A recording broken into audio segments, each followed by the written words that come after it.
¿Quiénes son ellos? ¿Las mafias? Mire, todos los que representan algún poder que tiene un interés que va más allá de lo legítimo. Y eso puede estar dentro del poder público, puede estar dentro de las actividades delictivas, todos aquellos que creen que el poder es un instrumento para abusar y que de alguna manera toman fuerza a través de un acto de violencia o un acto de corrupción. Que el poder comienza, muchos dicen desde abajo, pero ciertamente viene desde la directriz, ¿no? Desde la indicación misma del superior. En este país no se puede delinquir si no están todos de acuerdo. ¿Y usted cómo le hizo para estar fuera de esa máxima? Con esas polémicas a las que usted se refiere y con esas confrontaciones y esos problemas a los que usted se refiere. Finalmente, los derechos y la fuerza de la sociedad a veces se logra imponer y lo estamos viendo en muchas ocasiones. Y cuando uno está del lado de la comunidad, del lado de la sociedad, pues uno tiene que tener un criterio y establecer su lugar con mucha claridad y defenderlo. Hay una cifra que llama mucho la atención sobre la economía del delito, ¿no? Que catalogan 22 delitos, más o menos, y que México está de entre los primeros 21, que tiene la trata de personas, el robo, el tráfico de armas, la corrupción que ya hablamos. Pero la cara que hoy tiene el Distrito Federal en comparación de hace 20 años y de la que usted también le tocó manejar dentro del gabinete local y a nivel federal, ¿tiene otro rostro? ¿Está teniendo otra visión México? O con los últimos hechos también recientes en la zona de Tepito, en las denuncias, ¿cómo podremos ir desmenuzando esta figura que quieren crear del México de hoy? Mire, yo creo que lo que está ocurriendo es algo de lo que finalmente no se podía escapar el Distrito Federal. La Ciudad de México ha sido una ciudad que sus niveles y sus promedios diarios delictivos no son bajos. Son altos, no son los más altos del país, ni mucho menos, pero son altos. Lo que no había habido en México era una expresión de violencia como la que ahora se está mostrando, que quiere decir que está entrando en una dinámica que se está acercando a la que en todo el país ya se ha dado y que ha rebasado inclusive esa parte para convertirse ya en un choque entre la autoridad y los grupos organizados que afortunadamente todavía no se da en esta ciudad. La economía del delito florece en las fabulosas ganancias de los mercados informales, en los turbios negocios del narcomenudeo, la piratería, la trata de personas, el robo de autos, la extorsión, el secuestro. Los primeros beneficiarios de estos negocios son las organizaciones criminales. El delito se ha convertido en una industria. El delito tiene principalmente una lógica económica, la mayoría de los delitos, ¿no? Exceptuando el homicidio pasional o algunas violaciones, pero esencialmente la criminalidad que aterra a nuestro país tiene que ver con una lógica económica que precisamente viene, digamos, trasminando los valores neoliberales, o sea, el valor del costo-beneficio, el valor de maximizar la ganancia, minimizar los costos. Hay que preguntarse de cuánto dinero hablamos, cuál es el volumen de los mercados de la economía del delito, el de los negocios criminales. En la Ciudad de México, las autoridades estiman que existen cerca de 100,000 puntos de venta de droga en todas sus modalidades, desde la tiendita hasta el reparto a domicilio. Las ganancias, estimadas por la desaparecida Secretaría de Seguridad Pública del narcomenudeo en el país, son de más de 8,000 millones de dólares. Todavía no sabemos con precisión qué fue lo que sucedió en el Bar Heavens. Todavía no sabemos cuál es su conexión con otros incidentes de alto impacto, presuntamente también relacionados con el barrio de Tepito. Pienso en el homicidio en la Condesa, en el Bar Black, y la masacre en un gimnasio de esa zona de la ciudad. Hay especulaciones de que esto tiene que ver con el mercado ilegal de drogas, pero no hay muy pocas precisiones sobre el particular. No es novedad que haya en la Ciudad de México mercados ilegales, eso han existido siempre. No es novedad tampoco que en el barrio de Tepito y en otras colonias céntricas de la Ciudad de México se den este tipo de expresiones. Lo que resultaría novedoso si es que en efecto esa es la causa de estos incidentes, es el comportamiento de los actores de ese mercado de esa manera. En cuanto al comercio informal, datos de la Canaco estimaban que sus ventas ascienden a 80,000 millones de pesos al año. El año pasado, el sector informal generó el 60% de los empleos en el país. Obvio, con las condiciones más precarias para los trabajadores. En el 2012, se vendieron en México 122 millones de discos piratas. Pero esta economía del delito siempre se va en contra de los más frágiles, de los jóvenes, de los niños, de las mujeres, de los presos que tienen ahí encerrados y que son permanentemente sujetos de extorsión, ahí sí por autoridades en ese caso, ¿verdad? Pero en otros casos por criminales que obtienen ganancias enormes. La corrupción abriga la prosperidad de la economía del delito. El control político basado en el clientelismo resulta una ganancia inestimable. Solo en el Tianguis de Tepito trabajan 12,000 comerciantes agrupados en 64 organizaciones.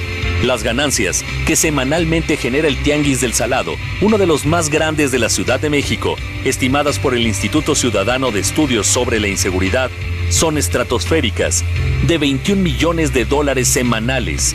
El poderío de las organizaciones que agrupan a los vendedores ambulantes en la Ciudad de México tiene también un claro perfil político.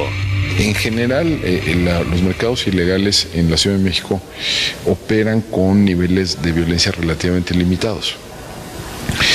Por diversas razones. Uno, por la densidad institucional que existe en la Ciudad de México. La policía del Distrito Federal tiene más de 80,000 elementos.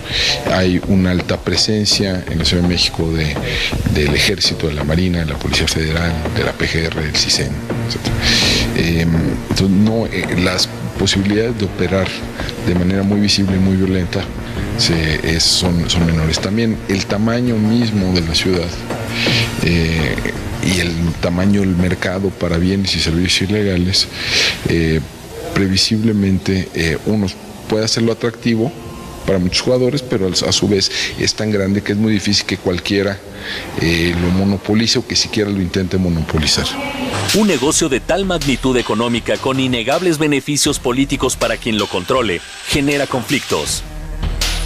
En su declaración ministerial, el dueño del bar After, Heavens, en la zona rosa de la Ciudad de México, el lugar donde por última vez se vio a 12 jóvenes avecindados en Tepito, señaló la participación de integrantes de la Unión, grupo delincuencial dedicado al narcomenudeo, confrontado con la banda de los Tepis.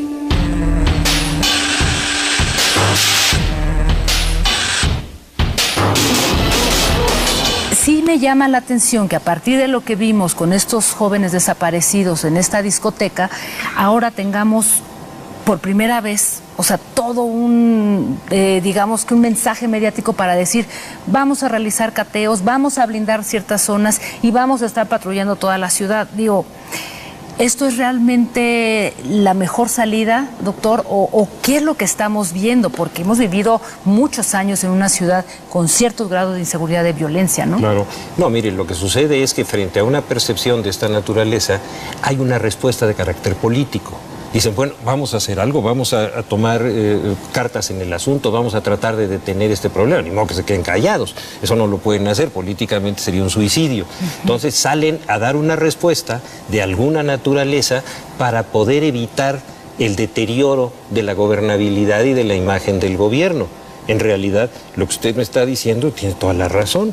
El problema ha existido siempre, se salió de control. Hay una respuesta para poder decir que se está haciendo algo, pero en realidad el problema es tan grave que ya empezó a dar resultados de esta... Se salió de las manos. Es decir, que la percepción superó la realidad, que están actuando bajo esa premisa. Mire, yo lo que creo es que la percepción es uno de los factores más importantes de la gobernabilidad. Usted no gobierna si no tiene la percepción de que es una persona aceptable para la comunidad, que es que la comunidad lo obedece y lo entiende, y si esa gobernabilidad se pierde en el momento en que ya no hay ese respeto y ese control, en ese momento la capacidad política se va reduciendo y eso es lo que no quieren que les ocurra y es lo que están tratando de hacer y lo que dice Jacaranda. Están dando una respuesta inmediata de carácter mediático y político para detener un deterioro también de carácter político de algo que estaba latente, que explotó que no se había podido prevenir o que había ciertos acuerdos de alguna naturaleza que lo tenían más o menos controlado, pero eso no significa que no estén cometiendo delitos. No, sí, claro. Mire, la parte fundamental pero es peligroso, doctor, nada más una pequeña acotación. Sí. O sea, es peligroso porque ya lo vimos en el gobierno pasado, desde la impartición de justicia, generar grandes golpes mediáticos, ¿no? Porque eso también atrinchera a la gente en sus casas, o sea, hay un riesgo en la vida pública y yo no estoy tan de acuerdo en que necesariamente para mantener la gobernabilidad tengan que hacerse y darse golpes mediáticos, decir, esto es lo que vamos a hacer ahora, ¿no? Que digo, ese es un tema, pero si me permite, porque tenemos aquí justamente a Mario Patrón, quien es el primer visitador de la Comisión de Derechos Humanos del Distrito Federal, lo tenemos en un enlace vía Skype, y tomando un poco su comentario, yo quisiera preguntarle a Mario Patrón, a partir de toda esta... Mario, buenas noches. Hola, ¿cómo están? Muy Gusto bien. en saludarlos a todos, al doctor Hertz, desde luego. Muchas gracias, igualmente. Y bueno, solamente planteo esta pregunta para que la debatamos aquí en la mesa. Mario, estábamos comentando, nos has escuchado sobre esta nueva política de seguridad que se ha implementado en la Ciudad de México. Yo me pregunto hasta dónde todos estos cateos, toda esta implementación de un dispositivo de seguridad nos va a proteger a nosotros los ciudadanos de violaciones de la propia policía y de las fuerzas de seguridad que están empezando a trabajar esto en colonias como la Condesa, la Roma, el Centro Histórico, la propia Zona Rosa. Sí, lo primero que tendría que decir, y que seguramente el doctor Hertz estará de acuerdo conmigo, es que no hay una disociación entre las políticas de seguridad y una política de respeto a los derechos humanos. Constantemente se establece, se señala como un argumento político que para combatir el delito, prevenir la seguridad pública, se tienen que violar derechos humanos. Justo parte de nuestras investigaciones ahora asociadas con el lamentable hecho de las 12 desapariciones de este bar, discoteca Haven, es que estamos monitoreando la legalidad y el debido proceso en la investigación. Nosotros justo lo que consideramos es que la diferencia fundamental que debe privar entre que estos hechos sucedan en la ciudad o sucedan en otras latitudes de la República es que la Ciudad de México, el gobierno de la ciudad, tiene que asegurar y dar una muestra clara de que aquí sí hay instituciones sólidas que no perpetúen impunidad, que garanticen a la sociedad la verdad de lo sucedido y que den con el paradero de las personas. En esa medida es que creo que se pueden evaluar las políticas de seguridad con resultados claros. Lo que hemos visto en otras latitudes, en otros estados como Tamaulipas, Guerrero, es que existe la violencia y frente a ello también hay una ola de impunidad. Hay como una suerte, ya se hablaba de la percepción ciudadana, hay como una suerte de percepción de instituciones vaciadas, huecas, que no dan pie a las denuncias ciudadanas y que no se sabe la verdad de lo sucedido y se genera impunidad. Nos parece que la impunidad más la violencia puede ser un binomio sumamente peligroso porque la impunidad lo que hace es perpetuar los factores que generan la violencia. Estás hablando, Mario, para que platiquemos con el señor Guedes Manero de la impunidad, pero también de la falta de la no cultura, de la no denuncia. Es decir, el delito ni se castiga y también lo que es quizás puede ser peor, que tampoco se denuncia. Exactamente, pero la denuncia está asociada con la confianza que la ciudadanía tiene en las instituciones. Ya se hablaba, por ejemplo, de los índices de violencia en la ciudad y en otras regiones del país. Compartimos ahora justo la preocupación de lo que pueda pasar en la Ciudad de México con el traslado de la violencia más asociada al crimen organizado, porque justo cuando hablamos del crimen organizado estamos hablando de la economía del delito y desde mi perspectiva no hay economía del delito sin corrupción y sin la aquiescencia del poder. el mayor número de delitos que se cometen en el país y en esta ciudad no son los crímenes, son los robos. Hay que tenerlo eso muy claro. Y los robos son los delitos que más lastiman a la parte más pobre de la población, aquí y en todo el resto del país. ¿Se refiere a robos en la vía pública, casa, habitación? Todos los tipos de robo son la inmensa mayoría de los delitos que se cometen, la inmensa mayoría. Y es a tal grado esto que, de acuerdo con las estadísticas del INEGI, la percepción del número de delitos que se cometen al año en todo el país es de más de 20 millones. Y no se denuncian ni siquiera 2, y de esos 2 el 98% quedan impunes. Entonces estamos viviendo una situación... No hay confianza tampoco ni para denunciar. Y lo que decía Jajara, no hay ninguna confianza. Entonces cuando les explota un problema, tratan de dar una respuesta mediática para conservar la gobernabilidad, pero como usted dice y con toda razón, eso no lo va a conservar. No, eso simplemente va a ser una respuesta angustiosa para defenderse en ese momento, y luego viene otra crisis y viene otra respuesta. Hemos visto en el país que eso se repite en forma constante. Sí, claro. No están resolviendo un problema, están saliendo de una crisis, están tratando de evitar que esa crisis los lastime políticamente, pero no están saliendo del problema, eso sí no. Es que vamos a hacer una pequeña pausa. No se vaya, regresamos con este interesantísimo tema aquí, El Observador.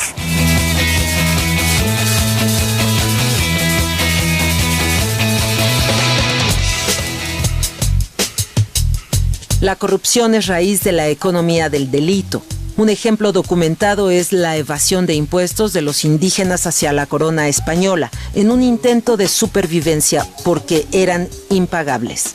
La Santa Inquisición, por ejemplo, que se dio aquí y que juzgaba a la gente a menos que estuviera dispuesta a entregar sus bienes. Sin corrupción no habría crimen organizado o desorganizado.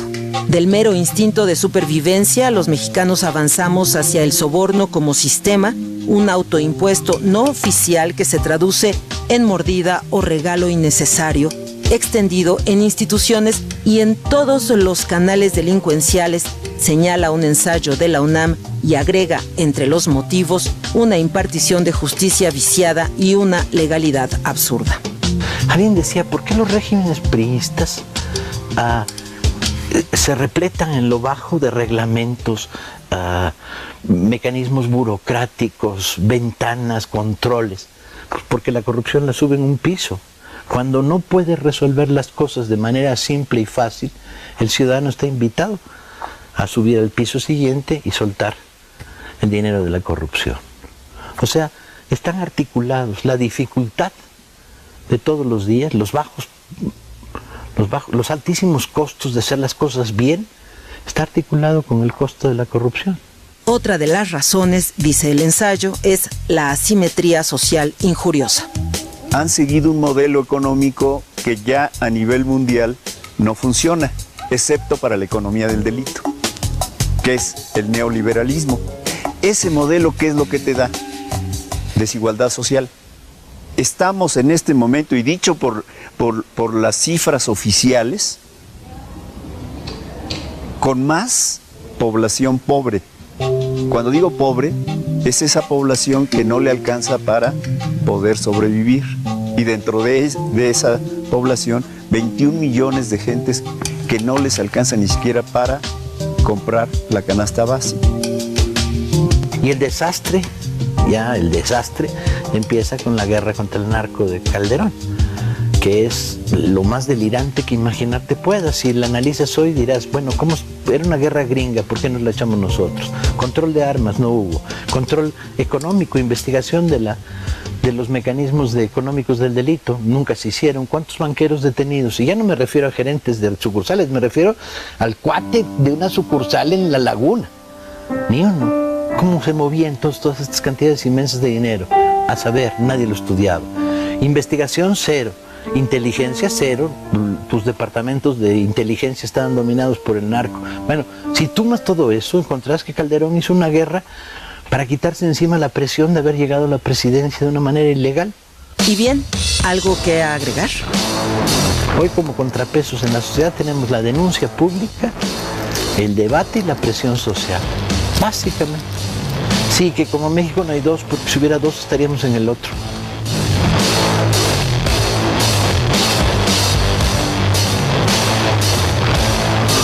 Parece que sí podemos de alguna manera fomentar una cultura de la legalidad, fomentar una cultura de la no violencia, creando precisamente una serie de políticas que nos ayuden a contrarrestar lo que oferta la violencia y lo que oferta el dinero relacionado con la violencia. Me parece que la acción ciudadana es la clave.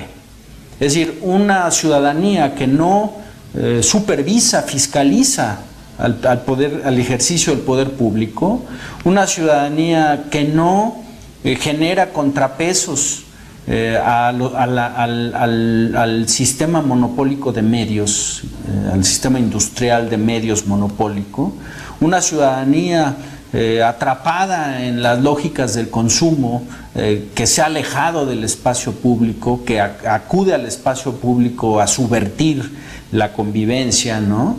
Es una ciudadanía que claudica de sí misma.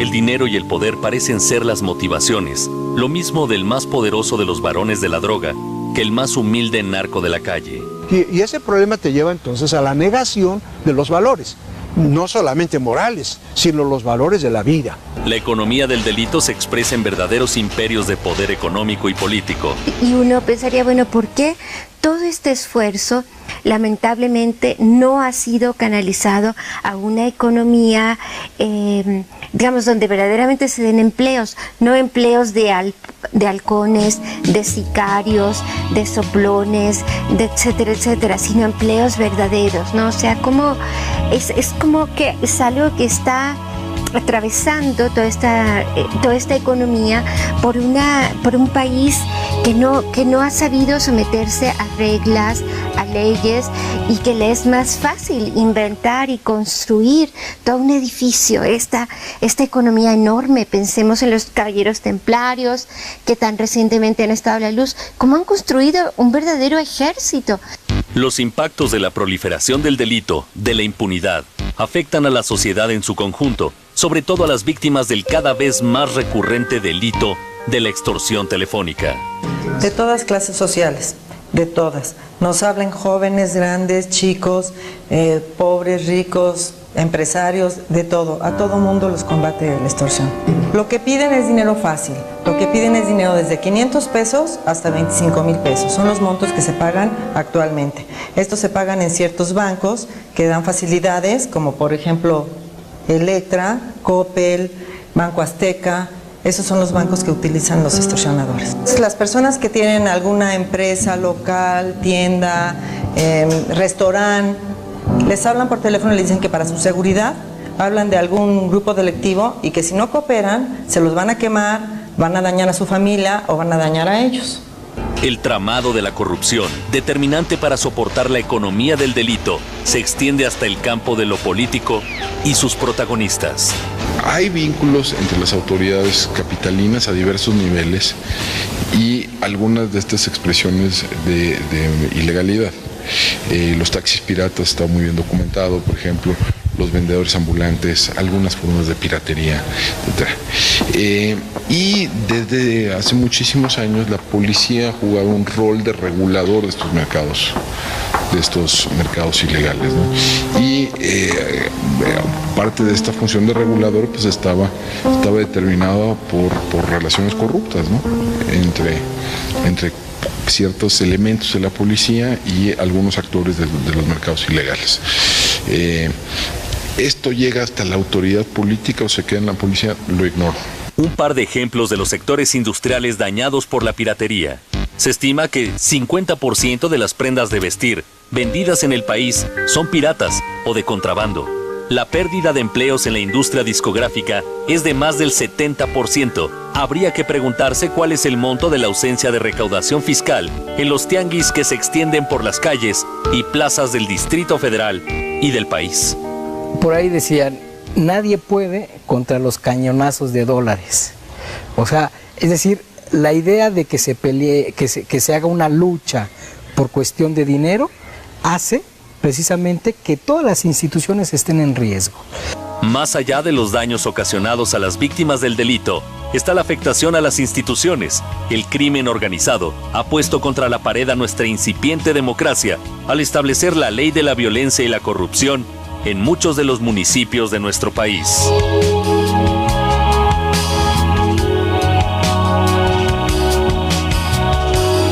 Gracias por continuar con nosotros aquí en El Observador en este tema que hoy hemos nombrado la economía del delito. Y bueno, yo ponía la pregunta en la mesa antes de ir a la pausa, sobre todo para no perder de vista esto que es nuestro tema, que tiene que ver con algo mucho más amplio, esta economía del delito, claro, y que no se restringe al tema nada más del narcomenudeo en la Ciudad de México. Mire, el narcomenudeo y los crímenes, los asesinatos, tienen un valor mediático muy alto, generan un gran impacto, pero no son los delitos que más lastiman a la comunidad. No, y eso es un costo social también. El robo se lleva casi el 70% de todos los delitos, y ese robo es el que más lastima a la mayor parte de la comunidad, que no tiene manera ni de convertirlo en un escándalo, ni de hacer de eso un tema mediático. En cambio, una situación como la que se vivió, la que se viven en estos centros nocturnos, etcétera, sí generan un impacto mediático que daña a la política de la ciudad y que inmediatamente contestan. Pero los asaltos que hay en los microbuses, bueno, nomás hay que oír los noticieros del radio en la mañana. Sí, es un rosario de denuncias. Tenemos más sobre ese tema porque también quienes han pasado o vivido muy de cerca este tipo de hechos es en las discotecas y en los bares. Está Ismael Rivera Cruz, es director de la Asociación Nacional de la Industria de Discotecas, Bares y Centros de Espectáculos, AC. ¿Cómo estás, Ismael? Buenas noches.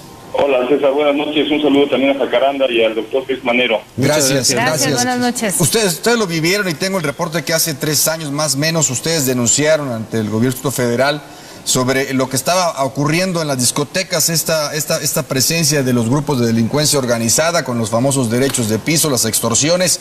¿Esto es cierto, Ismael, que ustedes lo denunciaron y que no le hicieron caso, o ya tiene tiempo que estaba pasando esto y no lo habían dado a conocer? Bueno, primero yo quisiera aclarar 2 puntos. Uno, el lugar en donde se desaparecieron estas 11 personas es un lugar que no es un bar, no es una discoteca en sí, es un centro clandestino que operaba como after hour con todas las clandestinidad de vida y por haber, porque el restaurante inclusive el lugar se anuncia como restaurante. Nosotros en el 2010, es cierto, empezamos a notar que grupos de personas no identificadas para nosotros empezaron a visitar ese tipo de establecimientos, a los bares y discotecas que están a la luz pública, que operan como tal y que tienen su licencia de funcionamiento y sus documentos legales, para amedrentar a los propietarios y a los gerentes, advirtiéndoles que si no los dejaban entrar a vender su droga, pues iban a matar a los empresarios. Esto se fue haciendo de forma muy paulatina. En el 2011 volvimos a denunciarlo. Yo en lo particular lo platiqué con la gente del equipo de Marcelo Ebrard, en donde le hicimos lo pusimos al tanto de lo que estaba sucediendo.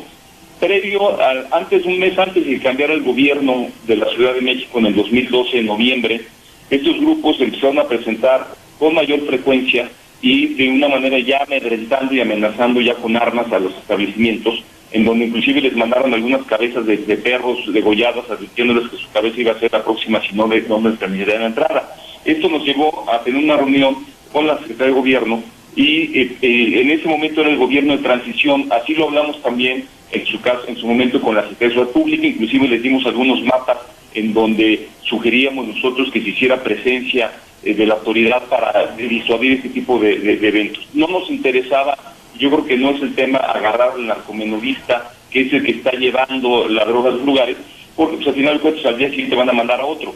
Lo que nosotros sugeríamos era que se hicieran unos trabajos de inteligencia en donde se llegaran con quiénes eran los grupos, porque al final de cuentas, el discurso de la Ciudad de México era que nunca iba a haber unas caravanas de camionetas con gentes armadas circulando a las 3 de la tarde por insurgentes.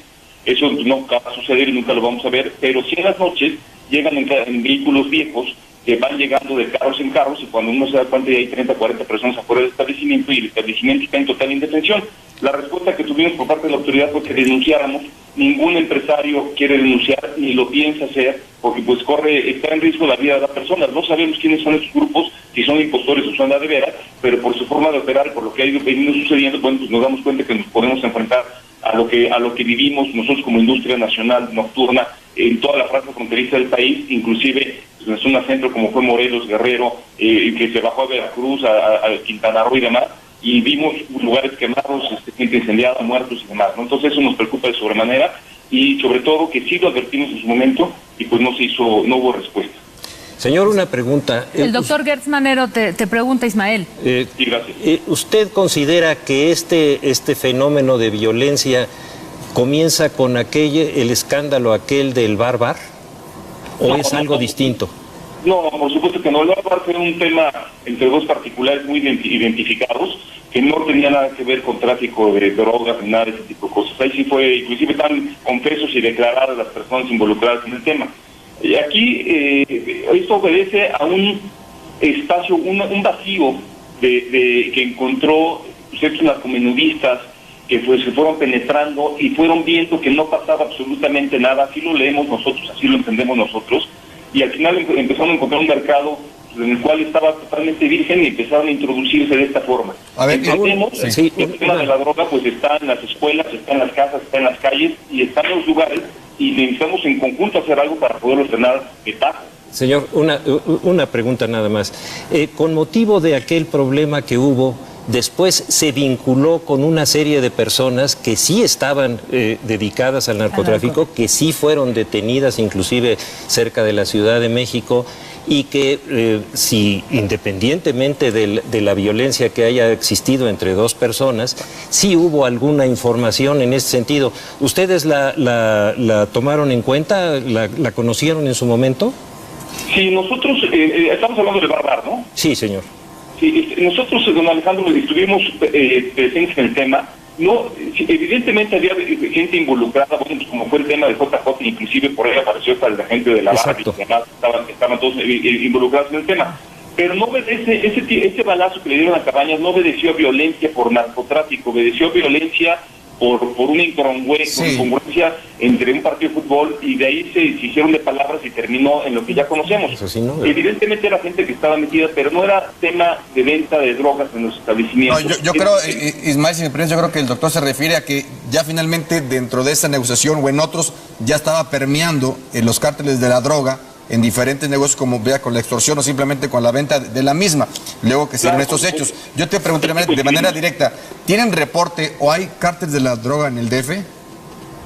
Pues bueno, pues está el tema. Yo hice la declaración en forma recientemente, en donde pues no con la intención de dañar al gobierno ni con la intención de dañar la imagen del gobierno, ni simplemente con el hecho de decir la verdad, porque nosotros estamos en el riesgo de perder los patrimonios, por un lado, por parte de la autoridad, porque puede aplicar la ley de extinción de dominio de los establecimientos en donde se detecte que se está permitiendo la venta de droga, aunque el empresario no lo haga directamente. Bueno, pues hay un vínculo. En el momento que no denuncia, pues también lo pueden hacer cómplice del tema, porque tú sabes, tú lo permites y no lo denuncias, pero también si se denuncia, bueno, pues se puede pagar inclusive hasta con la propia vida. Entonces, es por ello que lo sacamos recientemente a la luz pública con la intención de que la gente conociera el tema, la opinión pública, y sepan en qué situación estamos los centros nocturnos de la Ciudad de México. Y bueno, a raíz de los hechos, de lo que sucedió ahorita en los hechos desaparecidos en el Bar Heaven, y este operativo que ha hecho el gobierno de la ciudad, sacando a la calle y verificando establecimientos en materia de protección civil y demás, se ha disuadido tremendamente. Lo que nosotros estamos en la expectativa es que, bueno, pues ahorita por lo que está sucediendo y por las acciones del gobierno, pues esta gente se retira, pero estamos convencidos y seguros que en cuanto se relaje este tema va a regresar. Ismael, ¿no? Se ataca de frente. Bueno, antes de ir con el visitador de la Comisión de Derechos Humanos, sí me gustaría hacer una puntualización, porque entiendo estas denuncias que ustedes hicieron hace 2-3 años y las cuales no fueron tomadas en cuenta, pero creo que también hay que poner en su justa dimensión, por algunos pagan otros, pero a partir de una serie de investigaciones, de reportajes que han hecho también colegas periodistas, o sea, se ha visto que los propios establecimientos están vinculados con algunos narcotraficantes o narcomenudistas y le entran al negocio. Es decir, o sea, no estoy generalizando, pero creo que ahí sí hay un problema, un vacío. No sé usted qué opina, doctor, porque sí es un asunto también de la autoridad, pero algo que viene ocurriendo desde hace muchos años y con mucha frecuencia en distintos bares, antros, en fin, de la Ciudad de México. Y mire, hay algo que, perdón, sí, adelante. Algo que es muy importante y que el señor señaló, es decir, el lugar a donde hubo este levantón es un lugar que estaba trabajando en absoluta ilegalidad, ¿no es así, señor? Es correcto, totalmente correcto. Es decir, ¿cómo es posible que un giro de esta naturaleza, que es un giro negro, así, ¿no?, que lleva trabajando, y ¿a poco los policías no lo veían? Pues claro. Tampoco nadie sabía que eso existía. Eso, sí, ¿quién lo puede creer? Inclusive, nosotros le llamamos a este tipo de lugares clandestinos giros negros, que son los que violan la autoridad. Ahorita la propuesta de nosotros es que se haga un censo en la ciudad, porque el gobierno no tiene un censo de los servicios mercantiles de vida nocturna. Recordemos que son establecimientos que son muy flotantes, pueden existir hoy, mañana ya no. Entonces hay que hacer un censo y por medio de los propios cuadrantes de la seguridad pública poder monitorear los establecimientos que están totalmente legalmente establecidos y los establecimientos que están operando de forma itinerante, incluyendo las propias clandestinas. No estamos exentos, Jacaranda, de que hay algunos empresarios que puedan prestarse a esta práctica, pero sí quiero aclarar que no son todos los empresarios de la vida nocturna, la gran mayoría operan con su total legalidad, pero sí han sido amedrentados por estos grupos y bueno, pues ante la amenaza y ante ver enfrente 10 o 12 personas o 15 personas armadas amenazando a uno, pues no le queda otro más que abrir las puertas y dar piso a la autoridad. Ismael, ¿te han amenazado? ¿Qué negocios tienes? No, afortunadamente todavía no. Espero que esto no nos lleve a algún tipo de amenaza, pero hay que denunciarlo. No tenemos detectado, no estoy imputando ni señalando absolutamente a nadie en especial, no los tenemos identificados ni detectados. Y al final de cuentas, pues alguien tiene que dar y la cara y decir lo que está sucediendo con la intención de proteger a los empresarios, proteger a los empleados y principalmente proteger a las 500,000 personas que salen un viernes y 600,000 un sábado a divertirse en la Ciudad de México, ¿no? Sí. ¿Y qué dirías, no? Sí, yo creo que Mario Patrón. Con Mario Patrón sobre ese tema de los derechos humanos. ¿Qué tantas denuncias han habido? ¿Qué tanto seguimiento le están dando ustedes? Y en tu opinión, ¿se rompió ya hubo acuerdos? ¿Tú crees que se hayan roto los acuerdos entre gobierno con la delincuencia organizada para que se desaten los demonios? Sí, César. Mira, yo quisiera comentar que si bien coincido con el doctor Hertz de que el robo y los delitos patrimoniales digamos, son sumamente delicados, onerosos y generan mucho sufrimiento a la sociedad, cuando hablamos de narcomenudeo no podemos olvidar que es solo un eslabón de toda una cadena de crimen organizado. Para que haya narcomenudeo tenemos que hablar de que ya hubo una producción, una refinación, una transformación, una transportación del producto, de las drogas, de los enervantes, y el narcomenudeo es solamente la fase de la comercialización. Yo creo que en ese sentido tenemos que tener mucho cuidado con el crimen organizado y sobre lo que puede pasar en la ciudad, porque justo escuchando a don Ismael, creo que es importante que recordemos que el crimen organizado busca un control territorial porque es el que le permite apoderarse de los negocios ilícitos. Pero una vez ya que se apodera de los negocios ilícitos, justo acude a aquellos negocios lícitos también para apoderarse. Y es cuando tenemos factores de lavado de dinero y cosas todavía mucho más elaboradas y más complejas y que desde mi perspectiva dañan de manera mucho más fuerte a la sociedad. Entonces, me parece que la impunidad sigue estando en el centro. Quería hacer una pregunta. ¿Qué le parece si la pone en la mesa? Vamos a hacer una pausa y volvemos. ¿Cuál era la pregunta, doctor? Mire, el tema yo creo que es fundamental. Estos son negocios sucios, los del crimen organizado. El crimen organizado es un negocio que genera delito y que genera una enorme cantidad de dinero y hay que ver ¿a dónde va ese dinero? ¿Y quiénes se benefician de este negocio? Porque ahí es donde está la clave. Bueno, pues vamos a hacer una pequeñísima pausa, regresamos al Observador y bueno, pues el doctor Gertz Manero acaba de poner una interesante pregunta en la mesa. Volvemos.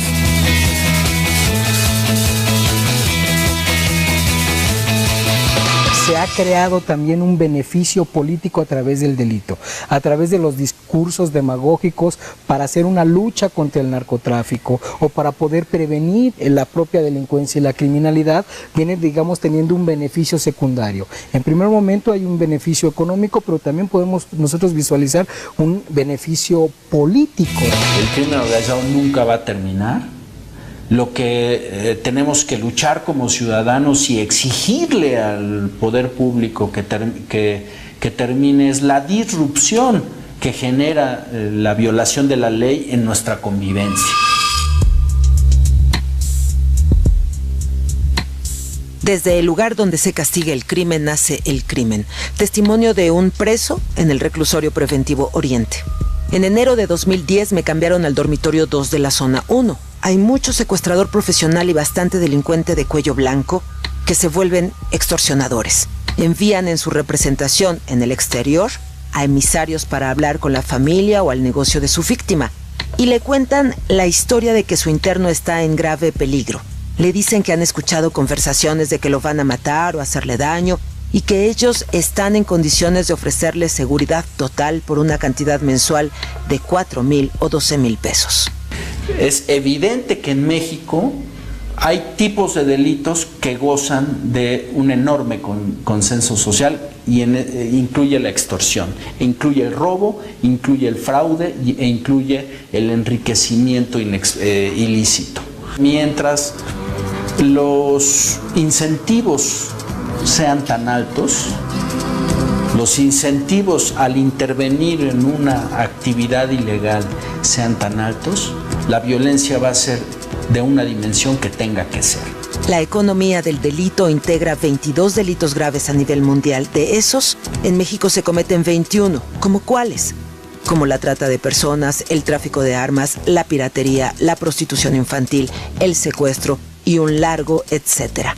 Mercancías y negocios dispuestos y expuestos. Tú no puedes ser un político, presidente municipal o delegado, delegada, honesto, y que tu policía esté permitiendo que en los mercados de tu ciudad se esté vendiendo piratería, contrabando de cigarros, ropa que es clonada, ropa que es contrabandeada o ropa que es robada. No es un régimen de partido de Estado, es de una mafiocracia político-empresarial que ha generado que en esas grandes alianzas pueda existir todo tipo de delitos. Y no es verdad que los delitos se generan desde abajo. Los delitos se generan siempre desde arriba. El pomposo nombre de delincuencia organizada obedece a su administración de canales criminales a nivel global. Y ante lo obvio, la tolerancia, el mutis, el no veo. Y si la autoridad nunca baja a los bares para ver si alguien, por lo menos preguntarles, yo les he preguntado, ¿alguna vez alguna autoridad te preguntó si alguien a ti te estaba extorsionando, cobrando por el asunto de prostitución que tú estabas llevando a cabo? No, nunca. Y ante todo, la complicidad. Porque hay que ver cómo se está hinchando de dinero el jefe de vía pública de la delegación. Y cómo el dinero que recibe el jefe de vía pública de la delegación, el jefe de sector de la policía, acaban en el bolsillo de un delegado. ¿Ves? Entonces, y después viene un candidato presidencial. Y ese candidato presidencial necesita camiones, entonces eso se financia con la extorsión en prisiones, se financia con la extorsión en la calle. A mí como reportero me ha permitido constatar esto que estoy diciendo, lo he documentado, lo puedo demostrar, ¿no? El INEGI indica que en México se castiga menos del 1% de los delitos y se denuncia menos del 92% de los mismos. Delincuencia organizada, economía del delito, corrupción, palabras clave del Diccionario Nacional.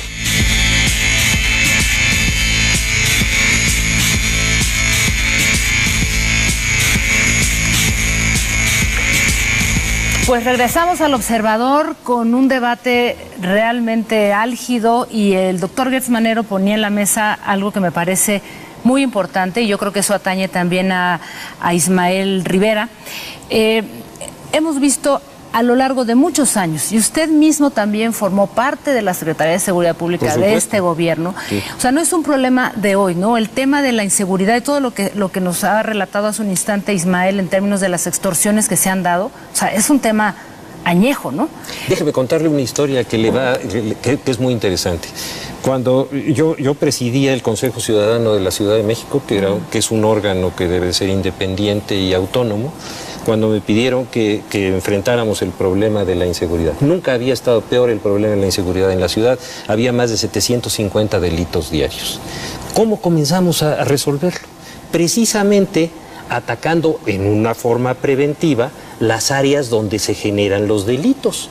Y entonces esas áreas donde estaban los giros negros, donde estaban todos esos giros que no los autoriza la policía, los autorizan oficinas independientes del gobierno, que son las que dan los permisos, etcétera. Las propias delegaciones, sí, las delegaciones, ¿no? o los órganos de gobierno.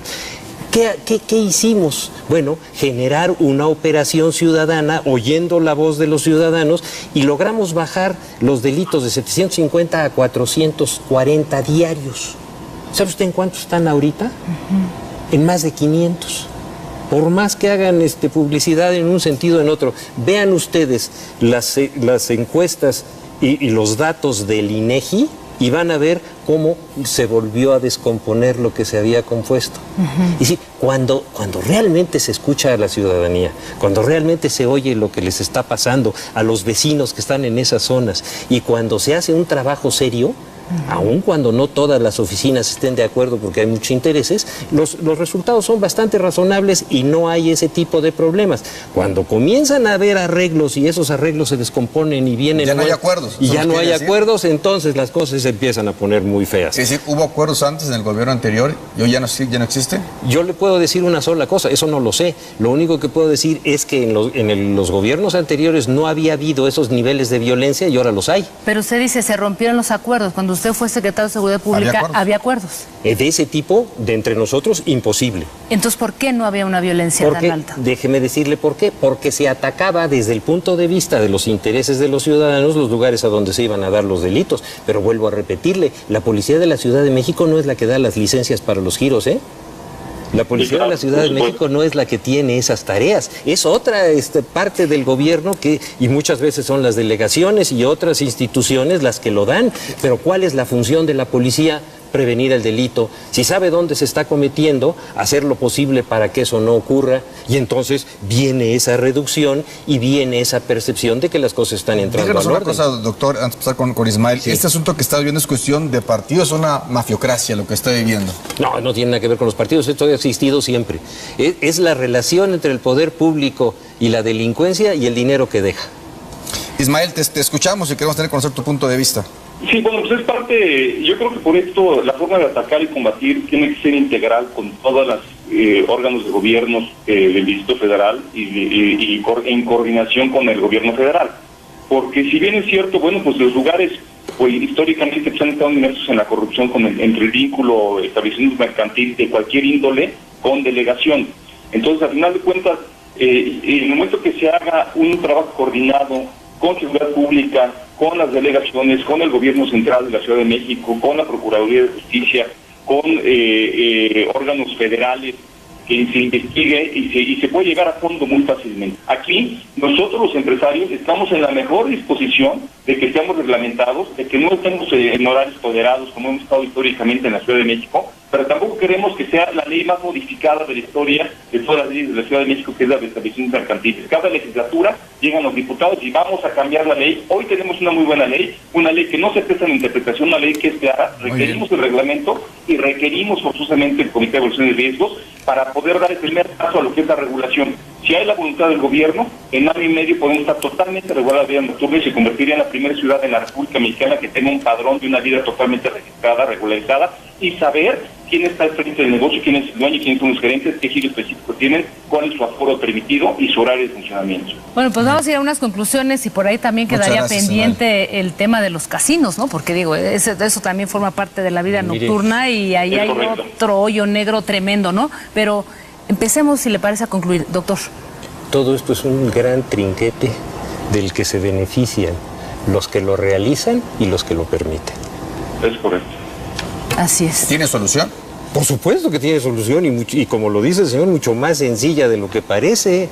Lo que pasa es que frente a esa solución hay una cantidad de dinero y hay una cantidad de intereses que entran en unas contradicciones y en unos pantanos de comprensión que parece que son insolubles. Son muy sencillos. Yo creo que sí que hay corrupción, Hay una cantidad de dinero tal y hay una cantidad de beneficiarios que son capaces de aguantar las peores tormentas con tal de seguir con el trinquete. ¿Te parece que no hay salida o...? Bueno, hay estas salidas momentáneas que las hemos visto, como usted lo señaló al principio, en muchas ocasiones y que finalmente no resuelven nada. Pero eso no es nada más el asunto de estos delitos, ¿eh? Es una estructura de poder, así funciona este país, ¿eh? Y usted lo dijo, sí, y usted lo dijo al principio, ¿se pueden arreglar las cosas a fondo? ¿Cómo vamos, no? Se pueden generar este tipo de crisis y algunas soluciones parciales, pero mientras el fondo no se resuelva y no se acabe con esa colusión, nada se va a poder resolver. Claro. Mario Patrón. Es imposible que exista una economía del delito sin la corrupción, sin la aquiescencia, sin la coadyuvancia del poder político. En ese sentido, para combatirla también hay que ver los circuitos de corrupción que la permiten y la consolidan, y en ese sentido los derechos humanos tienen un papel fundamental, básicamente para el combate de la corrupción. Doctor Gertz Manero, pues muchas una gracias. última conclusión. Pues que el tema que ustedes escogieron finalmente es el resultado que hemos obtenido. Es decir, esto no es más que un giro negro, un negocio donde se benefician los que lo llevan a cabo y los que lo permiten y lo están solapando. Un giro negro o un hoyo negro. Un colorado que se va a cambiar de color. Muchas gracias, doctor. Le aprecio mucho. Muchísimas gracias. Gracias, doctor. Muchas gracias. Y también agradecemos a Mario Patrón, primer visitador de la Comisión de Derechos Humanos del Distrito Federal. Gracias, Mario. Buenas noches. Y también a Ismael Rivera. Muchas gracias, Ismael. Un abrazo. Gracias, hasta luego. Hasta pronto. Gracias, muy buenas noches. Pues muchas gracias, César. Hasta muy contenta pronto. de estar aquí en este programa tan interesante. Y bueno, los esperamos en una siguiente emisión aquí en el Observador. La repetición el martes a las 9 de la noche. Martes a las 9 de la noche. Martes y el próximo sábado una emisión más del Observador. Que descanse, buenas noches.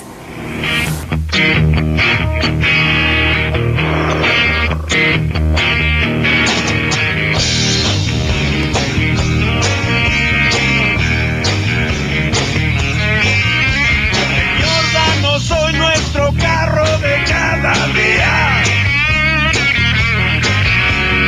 Va a cumplir la cuota que nos pide la policía. Líbranos de todo mal y de toda violencia. Va a robarnos otro carro con toda decencia.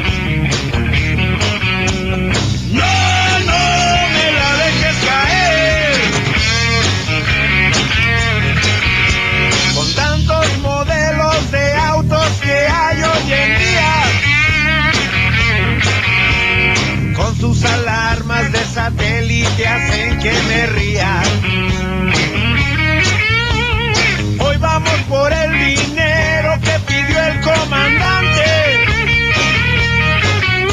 pues hoy es la fiesta que brinda su joven amante. Dejes caer. No me la dejes caer. Voy a ejecutar.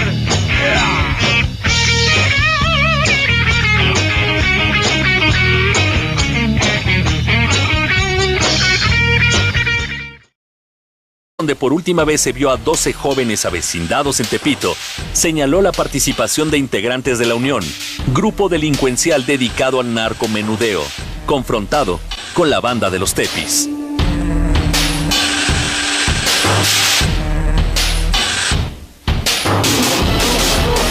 Sí me llama la atención que a partir de lo que vimos con estos jóvenes desaparecidos en esta discoteca, ahora tengamos por primera vez, o sea, todo un, digamos que un mensaje mediático para decir, vamos a realizar cateos, vamos a blindar ciertas zonas y vamos a estar patrullando toda la ciudad. Digo, ¿esto es realmente la mejor salida, doctor? ¿O qué es lo que estamos viendo? Porque hemos vivido muchos años en una ciudad con ciertos grados de inseguridad, de violencia, ¿no? Claro. No, mire, lo que sucede es que frente a una percepción de esta naturaleza hay una respuesta de carácter político. Dicen, bueno, vamos a hacer algo, vamos a tomar cartas en el asunto, vamos a tratar de detener este problema, ni modo que se queden callados, eso no lo pueden hacer, políticamente sería un suicidio. Entonces salen a dar una respuesta de alguna naturaleza para poder evitar el deterioro de la gobernabilidad y de la imagen del gobierno. En realidad, lo que usted me está diciendo tiene toda la razón. El problema ha existido siempre. Se salió de control.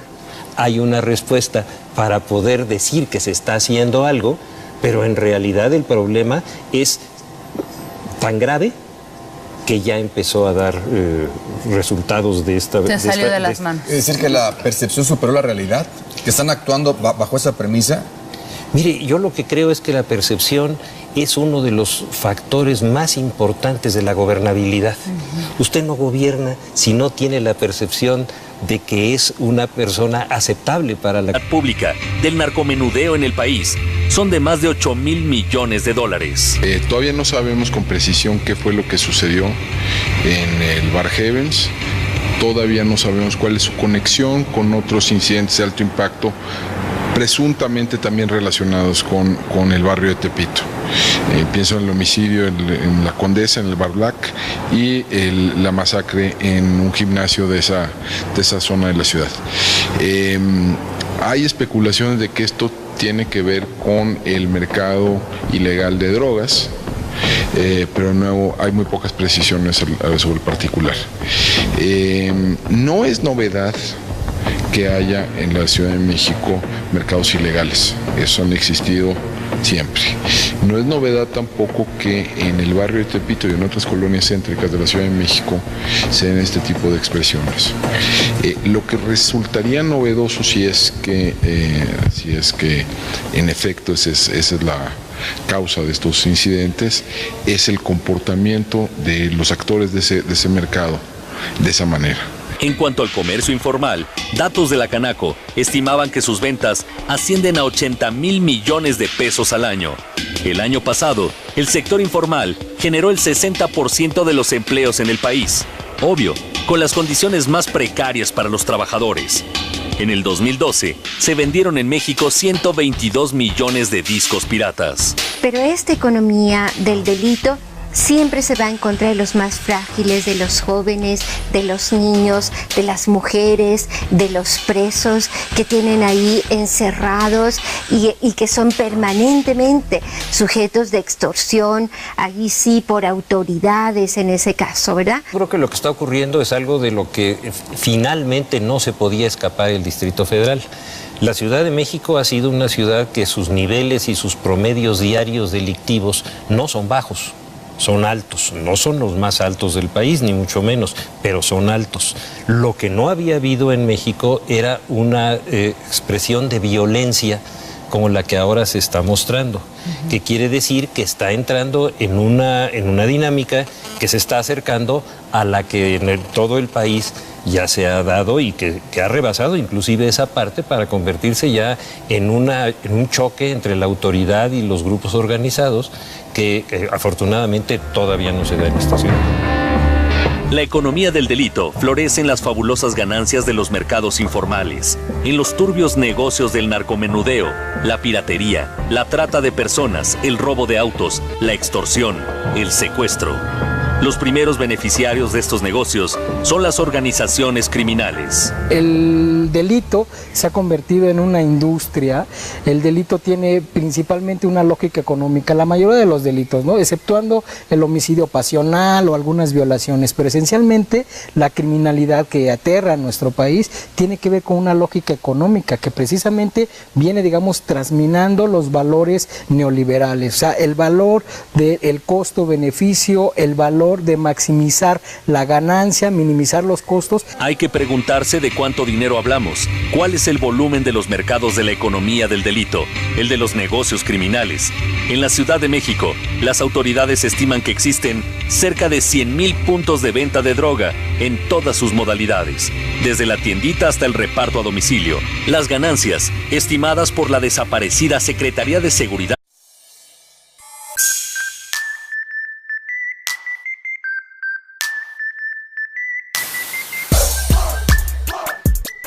¿Quiénes son ellos? ¿Las mafias? Mire, todos los que representan algún poder que tiene un interés que va más allá de lo legítimo. Y eso puede estar dentro del poder público, puede estar dentro de las actividades delictivas, todos aquellos que creen que el poder es un instrumento para abusar y que de alguna manera toman fuerza a través de un acto de violencia o un acto de corrupción. Que el poder comienza, muchos dicen desde abajo, pero ciertamente viene desde la directriz, ¿no? Desde la indicación misma del superior. En este país no se puede delinquir si no están todos de acuerdo. ¿Y usted cómo le hizo para estar fuera de esa máxima? Con esas polémicas a las que usted se refiere y con esas confrontaciones y esos problemas a los que usted se refiere. Finalmente, los derechos y la fuerza de la sociedad a veces se logra imponer y lo estamos viendo en muchas ocasiones. Y cuando uno está del lado de la comunidad y del lado de la sociedad, pues uno tiene que tener un criterio y establecer su lugar con mucha claridad y defenderlo. Hay una cifra que llama mucho la atención sobre la economía del delito, ¿no? Que catalogan 22 delitos, más o menos, y que México está entre los primeros 21, que tiene la trata de personas, el robo, el tráfico de armas, la corrupción que ya hablamos. Pero la cara que hoy tiene el Distrito Federal en comparación de hace 20 años y de la que usted también le tocó manejar dentro del gabinete local y a nivel federal, ¿tiene otro rostro? ¿Está teniendo otra visión México? ¿O con los últimos hechos también recientes en la zona de Tepito, en las denuncias? ¿Cómo podremos ir desmenuzando esta figura que quieren crear del México de hoy? Mire, Pero en otros casos por criminales que obtienen ganancias enormes. La corrupción abriga la prosperidad de la economía del delito. El control político basado en el clientelismo resulta una ganancia inestimable. Solo en el Tianguis de Tepito trabajan 12,000 comerciantes agrupados en 64 organizaciones. Las ganancias que semanalmente genera el Tianguis del Salado, uno de los más grandes de la Ciudad de México, estimadas por el Instituto Ciudadano de Estudios sobre la Inseguridad, son estratosféricas, de $21 millones semanales. El poderío de las organizaciones que agrupan a los vendedores ambulantes en la Ciudad de México tiene también un claro perfil político. En general, los mercados ilegales en la Ciudad de México operan con niveles de violencia relativamente limitados. Por diversas razones. Uno, por la densidad institucional que existe en la Ciudad de México. La policía del Distrito Federal tiene más de 80,000 elementos. Hay una alta presencia en la Ciudad de México del Ejército, de la Marina, de la Policía Federal, de la PGR, del CISEN, etc. Entonces, las posibilidades de operar de manera muy visible y muy violenta son menores. También el tamaño mismo de la ciudad y el tamaño del mercado para bienes y servicios ilegales previsiblemente uno puede hacerlo atractivo para muchos jugadores, pero a su vez es tan grande que es muy difícil que cualquiera lo monopolice o que siquiera lo intente monopolizar. Un negocio de tal magnitud económica con innegables beneficios políticos para quien lo controle genera conflictos. En su declaración ministerial, el dueño del bar After, Heavens, en la zona rosa de la Ciudad de México, el lugar donde